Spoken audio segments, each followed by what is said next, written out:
जैसा कि आपने पहले भाग में देखा, राजू नाम का एक लकड़हारा जंगल में लकड़ियां काटने जाता है। वहां उसे ब्रह्म राक्षस मिल जाता है। वो ब्रह्म राक्षस राजू के शरीर में प्रवेश कर जाता है और फिर राजू रात में ब्रह्म राक्षस बनकर लोगों को मारने लगता है। इस बात का पता उसकी बीवी रमा और बाकी गांव वालों को चलता है। फिर गांव वाले नदी किनारे बैठने वाले एक साधु बाबा को लेकर आते हैं और वो बाबा राजू को एक सोने की चेन देते हैं, जिसे पहनने के बाद राजू के अंदर का ब्रह्म राक्षस शांत हो जाता है। फिर एक दिन राजू वो चेन उतार कर नहाने के लिए जाता है। तभी वहां से गुजरता हुआ कालू चोर उस चेन को देखता है।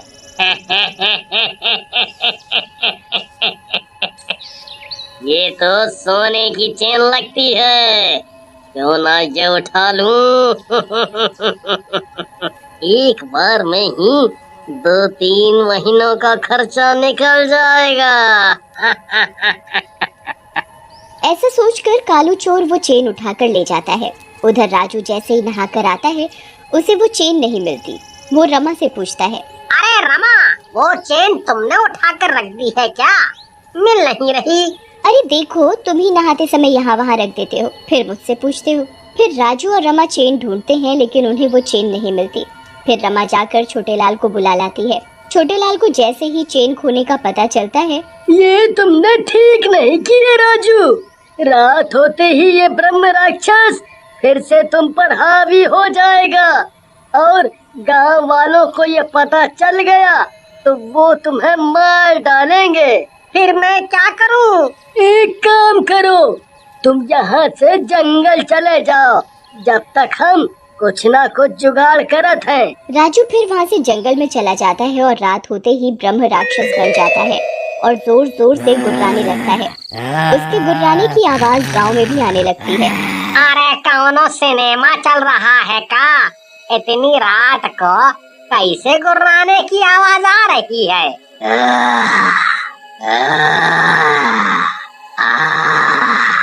अरे रमा बहन, राजू कहाँ है? दिख नहीं रहा। सब ठीक तो है ना? फिर रमा रोते हुए दिन की सारी बात बताती है, जिसे सुनकर गांव वाले गुस्से में आ जाते हैं। ये तुमने ठीक नहीं किया रमा बहन। अपने पति की जान बचाने के लिए सारे गांव की जान जोखिम में डाल दी। अब हमें अपनी जान बचाने के लिए उस ब्रह्म राक्षस से मुकाबला करना ही होगा। फिर सारे गांव वाले हाथों में मशाल लेकर जंगल की तरफ चल देते हैं। तभी चलते चलते उन्हें कुछ डरावनी डरावनी आवाजें सुनाई देती हैं। अरे लल्लू भाई, तुम सब लोग आगे चलो, हैं? हम जरा लघु शंका का निपटारा करके आते हैं। लेकिन जैसे ही गांव वाला लघु शंका के लिए घूमता है, वहाँ चुड़ैल आ जाती है। रुक जा मूर्ख, चुड़ैल को गीला करने जा रहा है। रुक जा, नहीं तो मैं तेरी जान ले लूंगी। अरे नहीं चुड़ैल जी, हम कुछ नहीं कर रहे। हमें हमें हमें माफ कर दो, हमें माफ कर दो। ऐसा कहकर गांव वाला वहाँ से भागने लगता है। अरे भागो रे भागो, अपनी अपनी जान बचाकर भागो। यहाँ ब्रह्म राक्षस नहीं, यहाँ तो चुड़ैल का मसला भी है भाई। अरे यार, इन सब के चक्कर में मैं कहाँ फंस गया। मेरी तो शादी होने वाली है, लगता है सुहाग रात नहीं होने देंगे रे ये लोग। अरे क्या रमा बहन, भला मैं आपके घर से चोरी क्यों करूँगा? मैं तो बड़ा शरीफ आदमी हूँ। अरे और ये चुड़ैल जैसी औरत, क्या ये आपकी बहन है? कल्लू की बात सुनकर चुड़ैल को गुस्सा आ जाती है और वो कल्लू को उल्टा लटका देती है। चोर कहेंगे, मुझे चुड़ैल बोलता है, अभी रुक बताती हूँ तुझे। चुड़ैल जैसे ही कालू को उल्टा लटकाती है, वो चेन उसके गले से बाहर आ जाती है। रमा जल्दी से वो चेन उठा लेती है। धन्यवाद बहन, तुम्हारी वजह से ये चेन मुझे वापस मिल गई। अब मेरे पति उस ब्रह्म राक्षस से बच जाएंगे। उसके बाद चुड़ैल और रमा जंगल की तरफ जाते हैं। दूसरी तरफ गांव वाले भी गांव की एक जगह इकट्ठा होकर एक योजना बनाते हैं। भैया, ऐसे तो हम सब लोगों को ये चुड़ैल और ब्रह्म राक्षस दोनों मार डालेंगे।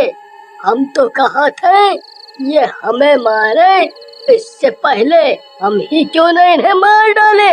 भैया बात तो तुम सही कहा थो, लेकिन ऐसे कैसे मार सकत है? हम सब तो साधारण इंसान हैं और वो सब तो शैतान है, और राजू भी तो फंसा है बेचारा, उसकी जान का क्या है? लेकिन गांव वाले छोटे लाल की बात नहीं सुनते और हाथों में मशाल लेकर जंगल की ओर चल पड़ते हैं। उधर रमा और चुड़ैल जंगल में पहुंचकर ब्रह्म राक्षस को आवाज लगाती हैं। ब्रह्म राक्षस बाहर निकल, कहाँ छुपा है डर के?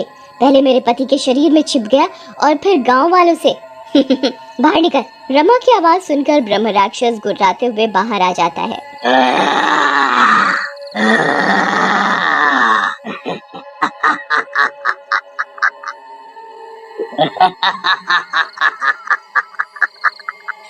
मैं डर गया।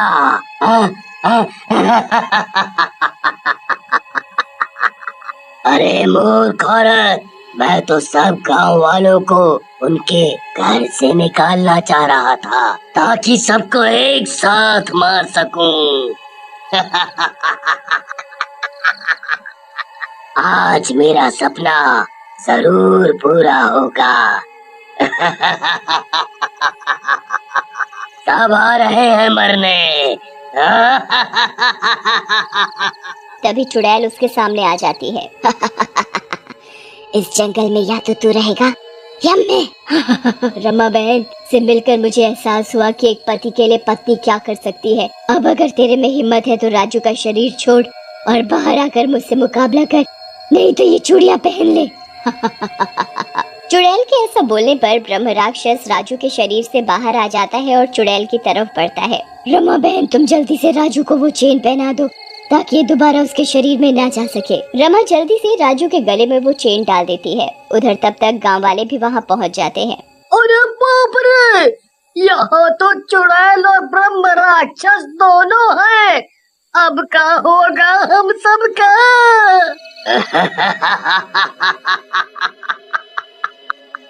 चुड़ैल, ये तूने अच्छा किया जो इस सूखे राजू के शरीर से मुझे आजाद करा दिया और गांव वालों को भी यहाँ बुला लिया। अब सबको मारूंगा। इन्हें तो तब तू कुछ कर पाएगा ना जब तू जिंदा बचेगा। ऐसा कहकर चुड़ैल ब्रह्म राक्षस को पकड़ लेती है और गांव वालों से बोलती है, गांव वालों तुम जल्दी से हम दोनों को आग लगा दो, मेरे साथ साथ ये ब्रह्म राक्षस भी जल जाएगा। चुड़ैल बहन इस तरह तो तुम भी खत्म हो जाओगी। नहीं नहीं ये ठीक नहीं है। रमा बहन हम चुड़ैले दूसरों की जान लेने के लिए मशहूर है। मुझे एक अच्छा काम करके लोगों का ये भ्रम तोड़ने दो। गांव वालों को मत रोको, मैं इसको ज्यादा देर तक रोक नहीं पाऊंगी। गांव वालों आओ और आग लगा दो मुझे। फिर चुड़ैल के कहने से वो चुड़ैल और ब्रह्म राक्षस को आग लगा देते हैं। अरे मूर्ख चुड़ैल, ये इंसानों जैसी हरकत क्यों कर रही है? खुद तो मर रही है, मुझे क्यों मरवा रही है? जिंदगी में पहली बार अच्छा काम करने का मौका मिला है, भला वो क्यों जाने दूं। थोड़ी ही देर में ब्रह्म राक्षस और चुड़ैल दोनों ही